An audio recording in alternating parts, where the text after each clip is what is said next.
Hello, my friends. I'm here to talk to you about these two Godzilla crossover comics I read.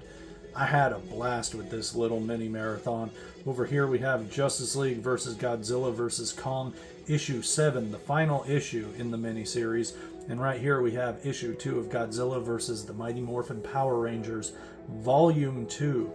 There was a previous volume that came out last year that blew my mind. It was like a scene from a RoboCop movie. Just exploded. It was so cool. This one right here I'm liking a lot, but not as much as the one last year. And I'll talk about that more in the review of that. But let's get into this one first because that's the order I read these two issues in. And this issue right here kicks off with such a cool cover with Superman standing off against Lex Luthor and the Mecha Godzilla on top of the crumbled metropolis and the Daily Planet there. So dope. And this comic is just a blast. It has everything that I could possibly want in a comic. If you like giant monsters and you love superheroes, you'll like this book. If you like superheroes and you love giant monsters, you'll love this book. You're just going to love this book because this book delivers pages like this. Come on.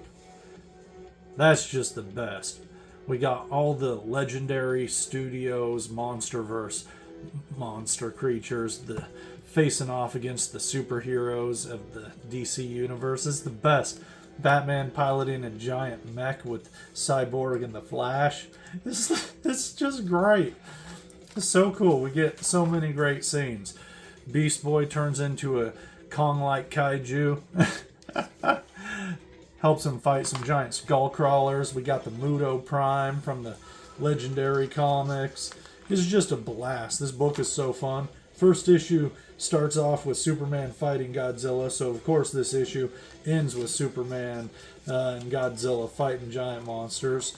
A little bit of a spoiler, but Superman frees Godzilla from the chains at the bottom of Atlantis that hold the Kraken at bay.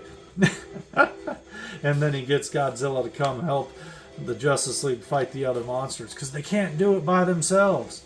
But so many cool things in this comic, and we get great pages like this money shot. Kong getting the Green Lantern ring. How can you not love that? He tears it up, too. This is just the best. This book is so much fun.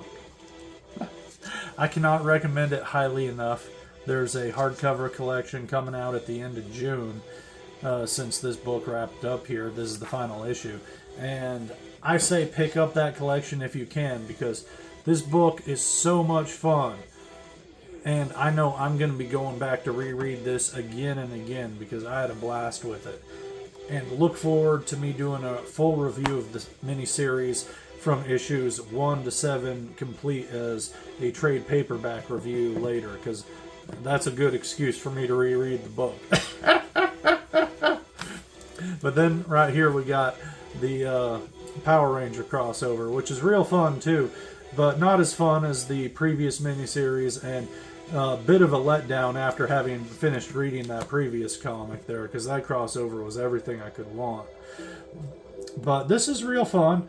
I felt, especially through the first issue, but more so after getting halfway through this issue, that the writer kind of blew his load on the first miniseries, because the first miniseries was by the same writer, and it did everything you could have thought of and wanted from a crossover between the series here of Godzilla and Power Rangers. But then we get about 2/3 of the way through this book, and then especially at the very last page, seeing some stuff that has me saying, okay, maybe he has more story to tell, and I'm really excited to see where this goes. But I just don't love this artist as much as the previous miniseries. And no shade on him because he does a hell of a lot better job than I could have done myself. But I'm not in love with this art style. It's just a little too cartoony for me. I know that's a silly thing to say since it's Sword Power Rangers, but the previous miniseries was so well illustrated and detailed and incredible. And I can't help but looking at awesome stuff in this book and thinking what could have been if that artist worked on this book too. I just don't understand why they couldn't get the same artist since they're able to get the same writer. But man, this page is really neat and an idea I never thought of. But how cool is this money shot right here? What a double page picture. That is just sick. The Dragon Zord merging with Godzilla. I love that so much. That is so cool. And Jet Jaguar thinks it's pretty cool too. I love that he shows up in this series here. He's always a blast. I love that guy. And he's a perfect fit for kind of showing up in a Power Ranger thing too. But then we get this last page right here with the Psycho Rangers, and they have a kaiju upgrade. And I am so hyped for this because the Psycho Rangers they're no joke. They're serious business. And this upgrade looks pretty sick. Like, I'm loving all these designs. That's really cool. So I'm excited for issue 3. You won me over, fellas. You won me over. We got this cool preview for the next issue. That's a really good cover. And then we got the cover gallery for this issue. This is the cover I picked up, and it looks cool. I love the red color in here. But this cover is so sick. This one with the whole team and Jet Jaguar, that looks awesome. I love that. I kind of wish that was the cover I picked up.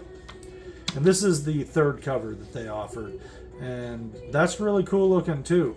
But, man, that is just the dopest. I like that a whole lot. And then there's some previews for other Godzilla stuff coming out from the publisher. But I won't talk about that because that's not why we're here. And I'm sure you'll hear me gush about those Godzilla comics at a later date. But that's what I read here. Highly recommend picking this one up if you can. Like I said, there's a collection coming out soon. So I would check that out if you're able to and you have not already picked up the single issues yourself. But that's all from me right now, and I'll talk to you more later about some other fun, nerdy stuff.